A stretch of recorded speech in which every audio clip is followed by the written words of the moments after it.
All right, Elvin has a question. He's asked us what is the best season to go to Hobbiton, and we do actually have a very similar question about that. So Elvin, we're gonna answer your question right now, but through someone else. Sorry. All right. So we received this question on Facebook from Martin, and Martin said, so I just read you 23 Lord of the Rings location article, and I really want to see them all. I love the books and the movie, but I don't really have that much time in New Zealand. So if you have to pick only 5, which one would you pick?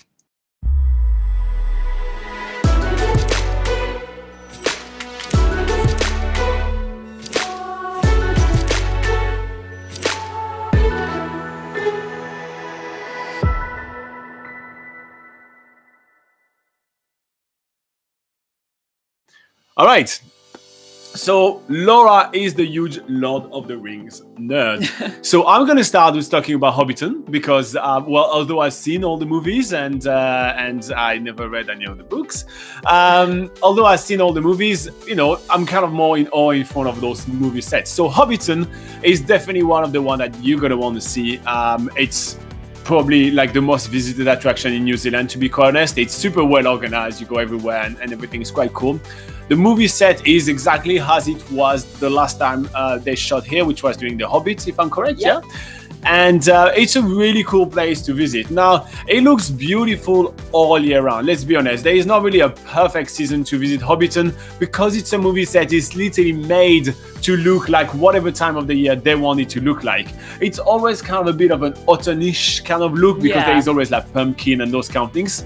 So therefore, in autumn, you know, you get all the trees which are looking a little bit more autumnish and everything. So it looks quite nice. In spring as well, there is a lot of flowers and it looks quite good. But some of the major kind of features are actually fake. Like one of the biggest trees that you can see, I don't want to spoil too much, but one of the biggest trees that you're going to see is actually entirely fake. So it doesn't matter what season it is. So to be quite fair, it's a movie set. It's meant to look exactly like how they want. So there's not a perfect season to visit the Hobbiton, but if we have to pick some of the Lord of the Rings locations to visit, I think that Hobbiton has to be on it. It's not, you know, that is not even a question. If you like Lord of the Rings, then Hobbit is on the top of the list, I think, for most people. But just going back to a season, maybe you would want to go visit Hobbiton during the low season in New Zealand, meaning winter, and that's because there's just less people visiting.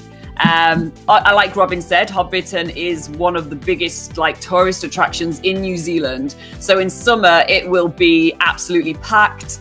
They do sort of a guided tour around Hobbiton, which obviously in summer, they've got to keep on making those guided tours go, you know, round and round. So it's kind of might feel a little bit more rushed perhaps in summer. I'm not 100% sure because I haven't done it all seasons, but I imagine winter, there's less people, so it might feel a little bit more relaxed when you're walking around.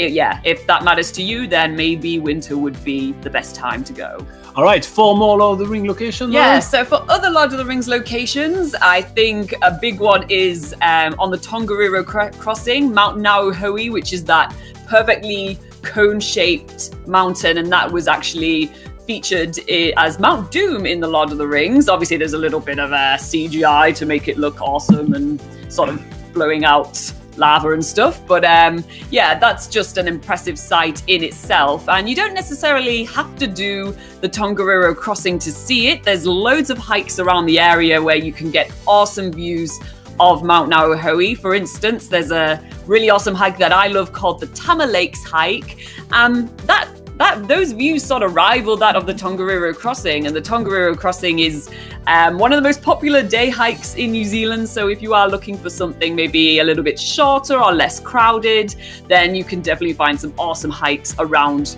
Mount Nauhoi, and you'll get some awesome pictures and feel like a hobbit looking at Mount Doom. So that was pretty awesome. Yeah, another one. So we only had 2 right here. We've been rambling so much. I told you guys, Laura is a nerd about that. All right, so another one will be Weta Workshop. This is basically the studio where they've done most of the CGI for the Lord of the Rings, for the Hobbit, but for other movies like District 9.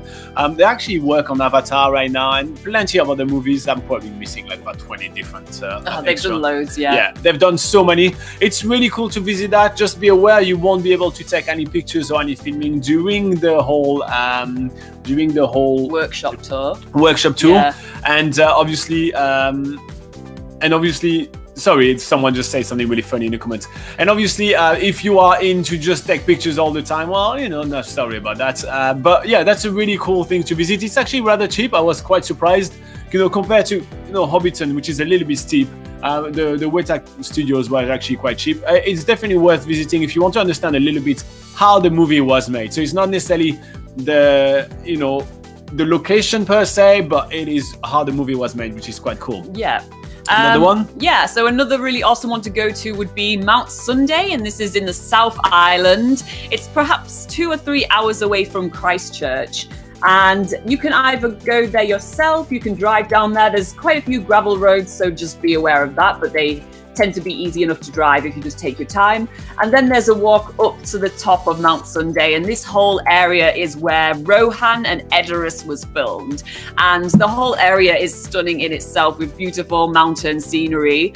But another option to get there is also with a Lord of the Rings tour, which actually starts in Christchurch, and they transport you to Mount Sunday, and they have some special sort of 4-wheel drive buses so that they can pretty much drive up to Mount Sunday just to like start the walk for you. And they also have lots of props. They have lots of swords and costumes and stuff, so you can take some really epic photos in front of Mount Sunday. So that's another really awesome one to go to as well. All right, next one. So the final one, again, going back to the Tongariro National Park, is on Mount Ruapehu. So on the Taroa ski field side of Mount Ruapehu, near the town of Oakuni, is a really awesome waterfall called Mangafero Falls. And here is where a scene, well, Gollum's pool scene was shot, where Gollum is sort of catching fish by a waterfall, and there's Faramir and his archers about to strike, and so that whole area was where Gollum was sort of in the pool, and that's actually a Lord of the Rings location. Robin's getting bored here. That's a Lord of the Rings location where you could actually see, like, oh my god, that was definitely shot there, because usually a lot of locations they use CGI and props and stuff. But that's enough. That's enough about Lord of the Rings. I'm gonna go for one more. If you guys want to, I do one more. Okay. You know what? The funniest scene of any of this massive franchise was these barrel scenes with all those hobbits, and they were going around this, you know, kind of waterfall or whatever river, and this torrential river and everything. It was absolutely hilarious, and most of it actually exists. It is the Pelorus River. It is near the Marlborough Sound. It's definitely worth visiting. You can go with Pelorus Kayak, which do a kayak tour around there. It's a really awesome tour. So definitely, I know it's not the Lord of the Rings, it's more the Hobbit, but if you get to visit this one, it's really fun. Now that wraps it up. But if you did like this explanation, make sure to give us a like in the video, in the rebroadcast specifically. That would be really helpful to us as well, just to give us a cheeky like. Plus, we're going to put links to every single one of these videos, because every single one of those places that we mentioned, we have a video about them. Every single one of them. We made videos for them. So you check the links, you check the video, and you're going to see if it's actually something that you dig or not. And also we're going to link to the article, the 23 Lord of the Rings location you can't miss in New Zealand, because it's pretty cool. Anyway,